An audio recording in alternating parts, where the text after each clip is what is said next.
Live from WRAL News Headquarters in Raleigh, your #1 source for local news. WRAL News, coverage you can count on. Tonight we are trying to get more answers about the incident at Crabtree Valley Mall. We first reported as breaking news last night. Police tell us a chaotic situation in the mall resulted in one man accidentally shooting himself. His injuries are not life-threatening. However, we still have several questions for investigators and mall representatives. WRAL's Leslie Moreno is live outside Crabtree Valley Mall with more.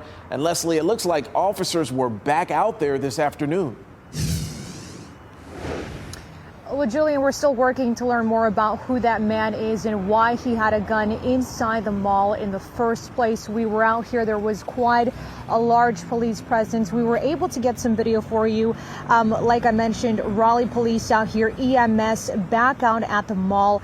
They were responding to a disturbance here. No injuries reported, but that was what we were dealing with here just about 5 minutes ago, not even 24 hours after yesterday's incident. But going back to yesterday, there was a loud noise of some sort inside the mall that sent people running for cover. During that chaos, police say a man carrying a concealed weapon accidentally shot himself. How exactly that happened is unclear.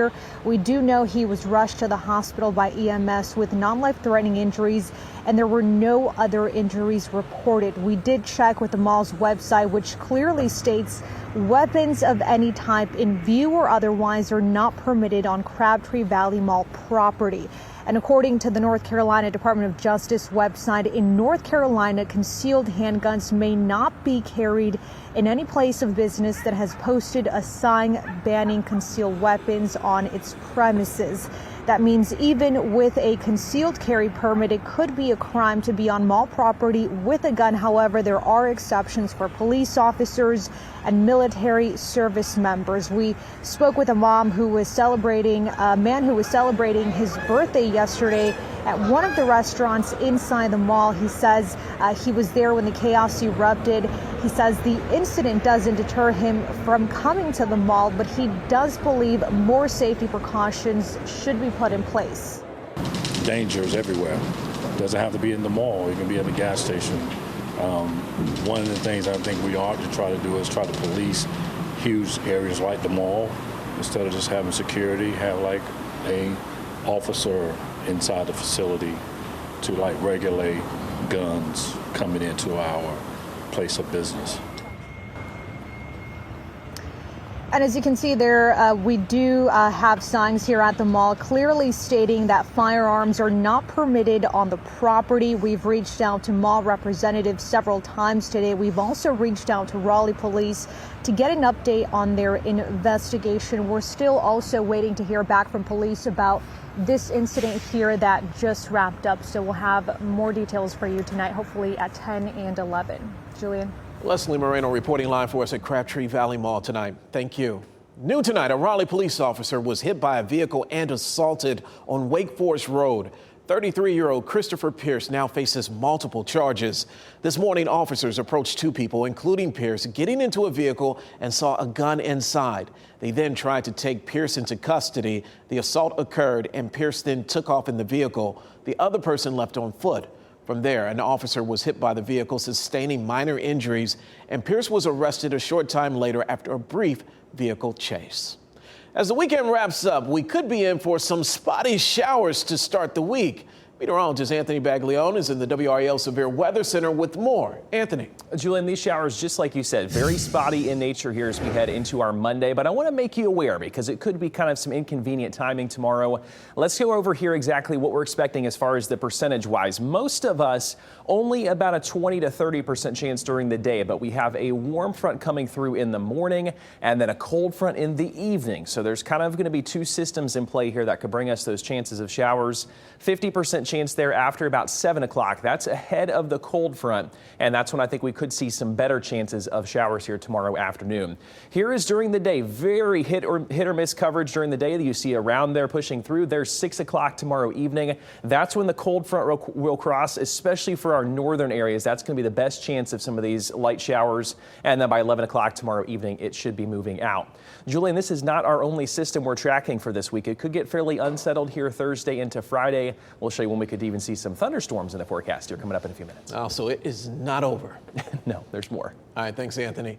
New tonight, a laboratory leak in China is the most likely cause of the COVID-19 outbreak. That's according to officials with the Department of Energy. The revision was made after new intelligence surfaced indicating a lab leak in Wuhan was probably the cause of the pandemic. One person is dead from an early morning shooting in Rocky Mount. Police say 2 people were shot at a Shell Food Mart on West Raleigh Boulevard around 2:30 in the morning. A man died at the scene. The other victim, identified as Zakia Jones, was taken to the hospital with non-life-threatening injuries. Now, this remains an ongoing investigation. Another shooting to report in Rocky Mount, this one injuring an 11-year-old. The boy was found on Meadowbrook Road around 1:30 in the a.m., but it's still unclear exactly what happened. He is expected to be okay. And keep this in mind, this shooting is not connected to the one on West Raleigh Boulevard. Tomorrow, a man arrested after a deadly crash in Holly Springs is expected to face a judge. 29-year-old Elton Mendoza Cervante of Fuquay Varina faces felony death by vehicle and DWI charges. Video from the WRAL breaking news tracker showed a car overturned near Piney Grove, Wilbon Road and Rouse Road in the morning. Troopers say a black SUV crossed into the wrong lane and right into the silver car, killing the driver. Troopers identified him as 65-year-old Richard Williams of Holly Springs. We're working to learn the cause of a fire on Jones Franklin Road. WRAL arrived on the scene to find firefighters at the house and a large EMS presence. We have contacted officials to get more information on exactly what happened here. We will update you once we have more information. The Biden administration has announced another $2 billion in long-term military support for Ukraine. This comes as the country marks a somber one-year anniversary since Russia's invasion. WRAL's Laura Levine spoke with a family who escaped the war zone and found a new home right here in Raleigh. These are the days we will always remember. The phrase etched on this picture frame stands true for Tatiana Izbash and Dennis Spack. It's definitely changed our life. We moved to the different countries. We feel a lot of scare for our parents, for us, for other Ukrainians. The mother and son landed at RDU last year after saying goodbye to life as they knew it, leaving their home and family in Odessa, Ukraine. Dennis, who speaks better English than his mom, translates her emotions. It's scary. Every day you think, do they have power, do they have energy, how they feel? Patty Conforti and her husband John sponsored them after joining the Uniting for Ukraine program. They're just part of the family now. We had our challenges, culturally, language, all of that, but we all work together. They've been able to adjust to a new life, but their future in Ukraine is uncertain. United States, it was my child dream, but dreams come true, but in this bad time, it's sad. But I'm happy that we met a lot of good people. All American people were very good to us. When alerts go off of an attack, they stay connected to family back home by checking the local news, streaming on YouTube, which can be an emotional roller coaster. I'm very, very sensitive to the events, and I follow it very closely. As the war against Ukraine enters its second year, they want to inspire others to become a host, a sponsor, or support any way they can. Put yourself in their place. What if it was your family? Don't forget that this is not normal war in 21st century. This is fight for our freedom and safety. Laura Levine, WRAL News, Raleigh. Wow, Patty and John, you guys are leading the way. Now, the Ukrainian Association of North Carolina has many resources available for anyone interested in helping Ukrainians. We have details with this story on WRAL.com right now. Vice President Kamala Harris will travel to Columbia, South Carolina tomorrow to highlight progress on the administration's efforts to expand affordable high-speed internet access. The vice president will be joined by U.S. Representative Jim Clyburn, who has been a longtime advocate for affordable internet access for all. It's a big week for anyone with student loans. The Supreme Court will start hearing arguments in the case involving President Biden's student loan forgiveness program. When we could expect a decision. Plus, dozens of paralyzed veterans come to Raleigh to compete. We have a look at this weekend's wheelchair rugby tournament. WRAL News, coverage you can count on. You may run into some fog in parts of the viewing area this morning. We'll talk about who has the best chance of seeing fog and when rain arrives later today. A decision will be made today regarding funding for an anti-violence group in Durham. Coming up, we explain what's led to commissioners questioning giving the group money. Plus, preparations for a major road project will get underway this morning. We'll explain where you can expect to see those road closures throughout the week. Well, that is an ongoing cycle, is it not? Roads Yes. under construction. Welcome to your Monday morning. I'm Jeff Hogan.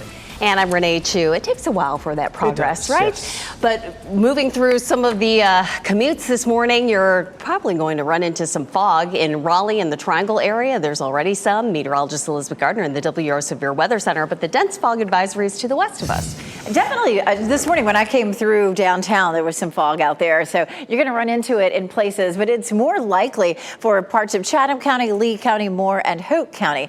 Still, I think you'll end up seeing it in other parts of the viewing area this morning as well. So just plan for that. The dense fog advisory is in effect until 9 o'clock this morning. Everything looks just fine in Chapel Hill right now. But again, we're seeing some fog in other places. We're definitely seeing cloudy skies out there as well. And there could be an isolated shower that pops up in a few places this morning. You can see Futurecast wanting to show a little sprinkle rolling in this morning. But there's a much better chance for rain later today. At lunchtime, we're looking fairly dry. As we move into the evening is when we'll see a better chance of showers. A few isolated sprinkles here and there during the evening commute. And then as we get closer to 9 or 10 o'clock, we'll see a little wave of rain coming through. It's chilly 39 in Roxborough right now, 52 in Southern Pines. We have a very wide range in our temperatures, looking at mid to upper 40s right now across most of the central portion of the viewing area. 48 degrees is our temperatures are stepping outside right now. We'll climb up into the low 60s at lunchtime, and it will be a nice mild afternoon, mostly cloudy, but temperatures in the upper 60s. And as you heard Elizabeth mention, you may see some fog as you head out to work this morning. WRAL's Michael Grace is in the WRAL Storm Tracker in Raleigh. Michael, where are you and how's it looking? Yeah, morning, Renee. We're on 70. We're about to get into Garner, and there are definitely some heavy patches of dense fog here and there. Right now we're in an area where it's a little bit lighter, so this morning you're just going to want to give yourself maybe a few extra minutes as you're making your morning commute. One thing I would also recommend, give yourself that extra minutes to defrost those windshields and roll down the side windows. Make sure that all that fogginess on your actual windows is out of the way. You don't want to pair that with any of those dense patches of heavy fog. So we're going to keep an eye on it and try to find the areas where it is really dense, and we'll keep you updated on where we see it. Michael Grace in the Breaking News Tracker. Thank you, Michael. Today, future funding for an anti-violence group that has received criticism from the community is up for debate. WRAL's Laura Levina is live in Durham, where county commissioners are considering whether to continue to support Bull City United. Laura? Over the past year, Jeff, we have seen Bull City United really expand in these locations here, popping up all across the city. Right now, we are on Fayetteville Street. But today, county commissioners will decide whether or not to continue funding the organization, the Violence Interrupter Program. Since the program launched in 2016, its budget has received around a 5-fold increase between city and county funds. BCU is a community-based gun violence intervention program that aims to stop the cycle of shootings and retaliation through street outreach. The group includes former gang members. City Council recently approved $1 million for the program to expand to 4 key areas of Durham and to hire more staff, while the county today will look at continuing its portion of funding, which is more than $935,000. A report shows last year the group conducted more than 2,000 conflict mediations, but has received a lot of criticism from the community after one member received drug charges last year and another was killed from a targeted shooting. We really don't know what they're doing to help solve this issues with this crime. And I mean, now one was murdered, one was caught with a gun, one got caught with drugs, but you still want us to let our children, let them work for our kids? So today, county commissioners will have that very important conversation at that meeting beginning at 6 p.m. Laura Levine, WRAL News, live in Durham. For the second time over the weekend, there was a heavy police presence Sunday at Raleigh's Crabtree Valley Mall. A number of police cruisers were there with their lights flashing in and around one of the parking decks. We asked police about it. So far, they've only said officers responded to a disturbance at the mall. No one was hurt. Meanwhile, we're still asking questions about the incident Saturday at the mall when a man accidentally shot himself. Police say a man carrying a concealed weapon accidentally shot himself. He was rushed to the hospital with non-life-threatening injuries. The noise sent people in a panic. People ran for cover, including a mother of 3 who was trampled. So I was terrified because I was just thinking I didn't know where to run because I'm like, if I run out, I'm leaving my baby and my mom behind, and my daughters were in the store next door. As to whether charges will be filed in the case, Wake County DA Lauren Freeman says that will largely depend on whether the man had a permit. She says he may have to forfeit the firearm and pay fines. More construction at a busy intersection in Raleigh could affect your commute this week. Starting today, work will begin at the intersection of Blue Ridge and Hillsborough Street to prepare for an upcoming closure. Drivers should be expecting day and nighttime lane closures throughout the week. This Saturday, crews will close Hillsborough Street for several months. Once construction is finished, Blue Ridge Road will pass underneath Hillsborough Street. Hazardous waste from the Ohio train derailment is due to arrive at EPA facilities later today. Norfolk Southern is helping to clean the waste from the site of the derailment in East Palestine more than 3 weeks after the crash. The EPA says federal, state, and local agencies are all closely monitoring the cleanup to make sure the waste is safely removed. More than 100,000 gallons of liquid waste and 5 truckloads of soil need to be removed. The stars of Everything Everywhere All at Once made history at the SAG Awards. Michelle Yeoh and Ke Huy Quan became the first Asian woman and man to win the SAG Awards for Outstanding Performance by a female actor in a leading role and by a male actor in a supporting role. Everything Everywhere All at Once also won for an outstanding performance by a cast in a motion picture. Jamie Lee Curtis also took home an award for her part in the movie, winning outstanding performance by a female actor in a supporting role. Beginning today, the Durham Fire Department Training Division will begin its burn week for new recruits.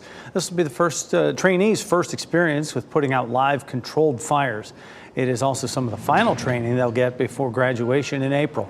The academy will be putting out car fires and propane tank fires. The training will take place in the afternoon, beginning today on the department's training grounds on East Club Boulevard in Durham. Rocky Mount Police responded to a shooting at the Shell Food Mart on West Raleigh Boulevard. Investigators tell us 2 people were shot. A man died at the scene.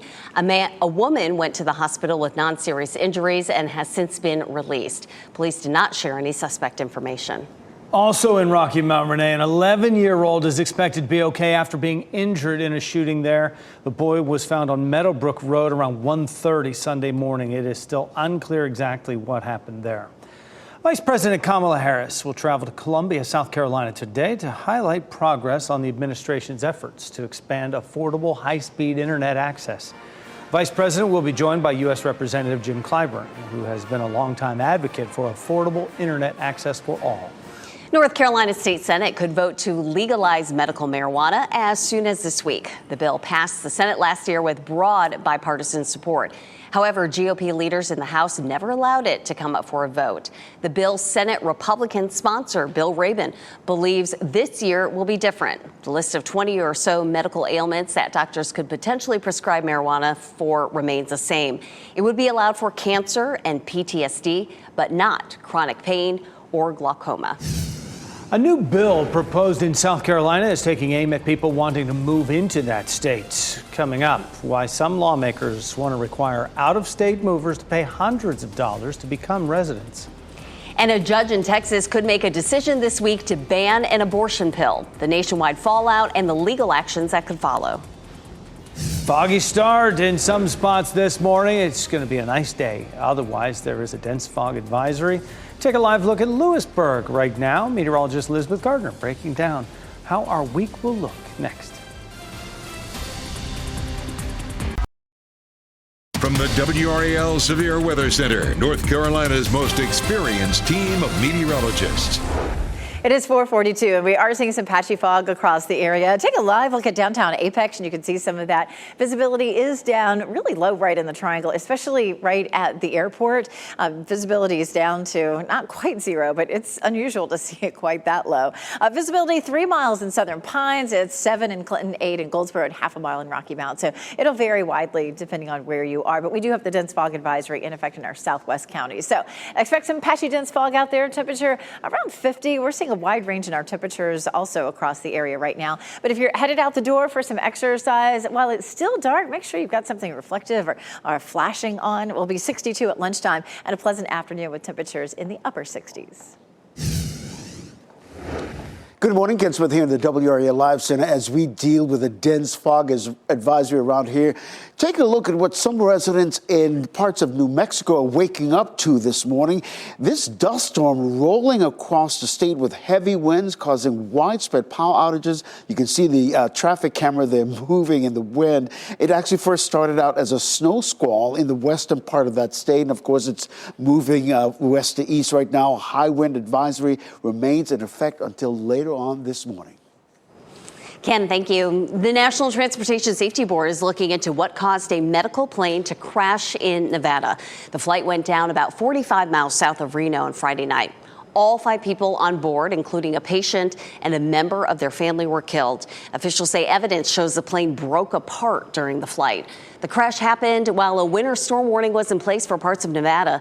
Wind gusts of up to 65 miles per hour were expected, in addition to heavy snow. Secretary of State Antony Blinken is headed to Asia for another multi-country trip. Blinken left yesterday for Kazakhstan and Uzbekistan. The goal is to reaffirm the U.S. commitment to the Central Asian region. Blinken will then travel to New Delhi, India, for the G20 foreign ministers meeting. There are new concerns this morning that China is considering supplying Russia with weapons and ammunition to help its invasion of Ukraine as the fighting intensifies there. Russian President Vladimir Putin told Russian state TV that the West has one goal: to disband the former Soviet Union and its fundamental part, the Russian Federation. 3 intelligence officials say China is considering sending artillery and ammunition to Russia. China denies those claims. President Zelensky vowed yesterday to liberate Russian-occupied Crimea and return the Ukrainian flag to every corner of Ukraine. Some areas in California have several feet of snow right now following a winter storm system that hit the state. Plow crews are working 12 to 14-hour shifts to get the roads back open. A new storm has since moved into the northwest, bringing blizzard conditions to the Sierra Nevadas with an additional 2 to 6 feet of snow by tomorrow.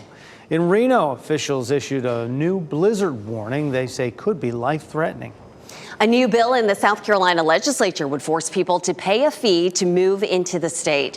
The bill is nicknamed the Yankee tax. It would require people moving to South Carolina to pay up to $500 in fees. The state senator who proposed it says the bill is not meant to keep people out, rather to help pay for new infrastructure projects that are needed because of all the people moving in. According to the U.S. Census, almost 500,000 people moved into South Carolina in the past 10 years. Abortion rights activists are waiting on what could be the most consequential ruling on abortion access since Roe versus Wade was overturned. A judge in Texas could decide to pull a popular abortion pill off the market nationwide. The pill has been long approved by the FDA. It's currently the most used form of abortion care in the U.S. The judge could hand down his ruling any day now, setting off a national chain reaction. It's not access at all. Claiming that those medications aren't safe just is so false. If this judge rules to limit use of the abortion pill, the Biden administration is likely to appeal, and this could even end up at the Supreme Court. People will soon be able to self-test for both flu and COVID-19 at one time without leaving their homes. The FDA approved the first over-the-counter home test that can detect both illnesses. You'll get the results 30 minutes after taking it, and you don't need a doctor's prescription to get the test. Adults will also be able to take samples from kids 2 years old and older. Bus stuck? Hey, nothing to it for a few lacrosse girls. They can fix this. The Elon women's lacrosse team got stuck on the side of the road. Their bus in that mud right there. Look at them go. They were on the way to an away game, and They did what great teams do. They just worked together, used their collective strength, pushed that big bus back on the road, and they were able to make it to their game on time. That is fantastic work right there. Anything to get to the game, right? Elizabeth Gardner in the WRAL Severe Weather Center right now. Better take it slow if you're trying to get somewhere in a hurry today, right? Yeah, we have fog across parts of the viewing area. And boy, we look at the cameras and it looks different in different spots. But definitely the camera here at RDU looks the worst of all the ones that I can find on our camera network. Somewhere over here is Terminal 2. You can't even see it. Visibility officially at the airport is down at less than 1/10 of a mile right now. It's a cool 48 degrees out there. And we'll see temperatures climbing into the 50s by 8 or 9 o'clock this morning. And we'll be in the 60s for highs this afternoon. Good bit of cloud cover today. Again, starting off out the door, Siler City's at a 1/4 mile visibility. Lewisburg at 1 mile. Rocky Mount, you can see that just updated to a 1/4 mile. So Rocky Mount and Wilson looking at some lower visibility. Typically, as we get closer to sunrise, which is in the 7 o'clock hour at this point, we tend to see visibility dropping even more. So it's something we'll keep our eye on. Rayford's at under a mile right now. Irwin's at 7 miles. Goldsboro at 3 miles. So again, a very wide-ranging conditions out there. We have a front that's going to start to ease in our direction, keeping a lot of cloud cover and sending a few showers our way. We take a look at Futurecast for this morning. Could be a sprinkle or two. You can see that little light rain that zips by between, say, 6 and 9 o'clock. And then we're dry at lunchtime, but then after lunchtime, especially closer to the evening commute, we start to see a few more showers that roll in, and we'll see a round of some isolated showers overnight tonight. None of this is going to be very heavy. Take a look at this range in our temperatures. 37 in Roxborough right now, but 53 in Fayetteville. Around the Triangle, temperatures are mostly in the mid to upper 40s. We'll climb into the 60s this afternoon, right around 60 in the north and at almost 70 down around Fayetteville and Clinton this afternoon, mid 60s in the Triangle. More warmth coming our way. We're going to see temperatures climbing into the 70s for several days this work week, but behind it is some colder air for the weekend. This is the 3rd week in a row that has been our pattern. Today, 65 is nowhere near the record, but for tomorrow, 77, not too far from that 81. And it's Wednesday that we'll have the best chance of breaking the record. The forecast 76 and the record 78 degrees. So far, we've had 10 days at 70 or hotter. We'll probably see one more. The record is 13. So we'll be maybe a couple of days off of that record. And boy, you know, we've seen so many records fall this month already. 77 tomorrow, 76 Wednesday. Both of those days definitely feeling like spring. On Thursday and Friday, we have some showers, and Friday, even some thunderstorms possible. After Friday's front, it'll feel different for the weekend. And coming up, we're going to talk about a big change in our pattern that could happen the middle of the month. Elizabeth, thanks. A tricky run-in with wildlife for a police officer in Florida. How he managed to safely remove a 7-foot alligator from a neighborhood.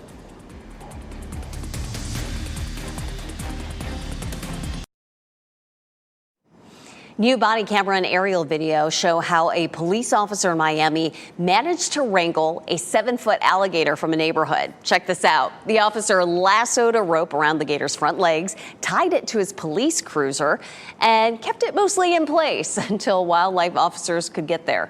Together, the officers put the gator into the back of a pickup, and a professional trapper relocated it away from populated areas. The police officer said he didn't want a child or someone walking their dog to be harmed by the gator. Someone bought a $2 million winning ticket in North Carolina, and it was in Wadesboro. A winning $3 ticket at a local Speedway gas station was sold. Nobody won the big $120 million jackpot, so it now sits at $131 million ahead of tonight's drawing. The third Ant-Man movie saw its box office numbers shrink this past weekend, while Cocaine Bear beat expectations. Rick Damagella has a top 5 countdown.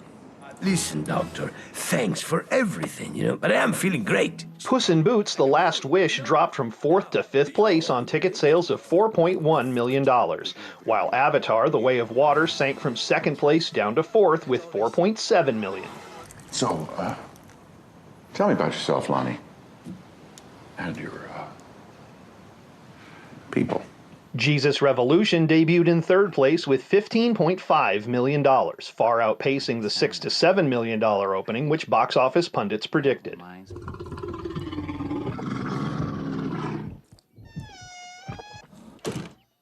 Beth, we should go. Cocaine Bear also exceeded expectations in its debut, clawing up $23.1 million after industry watchers for The Hollywood Reporter estimated only a $15 to $17 million opening. Hello. Oh, hi. Hi. Did you drink the ooze? Why can I understand you? Oh, great. That's the ooze. Hey, everybody, it worked. Despite having a 70% drop from its opening weekend, Ant-Man and the Wasp: Quantumania held on to first place with $32.2 million. Multiple movie industry watchers from Forbes to The Wrap are calling it the biggest second weekend decline for a Marvel movie. In Hollywood, I'm Rick Damigella. Black History Month celebration continues in Raleigh. Sunday, the Proud Black Band hosted an art exhibit and sale in honor of Black History Month. It happened at the White Space on Glen Royal Road. The exhibit highlights the importance of black culture, showcasing music, literature, science, and more. It also seeks to encourage the continued creation of new arts and honor Black History Month.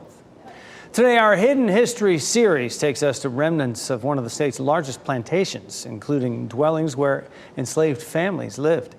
We will learn their names and stories and hear from a woman whose ancestors were enslaved in Raleigh. It is 4:56. Here's a live look at North Hills in Raleigh this morning. It is a foggy start to our Monday morning. We will check in with meteorologist Elizabeth Gardner in just a few minutes to see how the rest of our day will shape up. Also, a decision will be made today regarding funding for an anti-violence group in Durham. Coming up, we explain what's led to commissioners questioning giving that group money.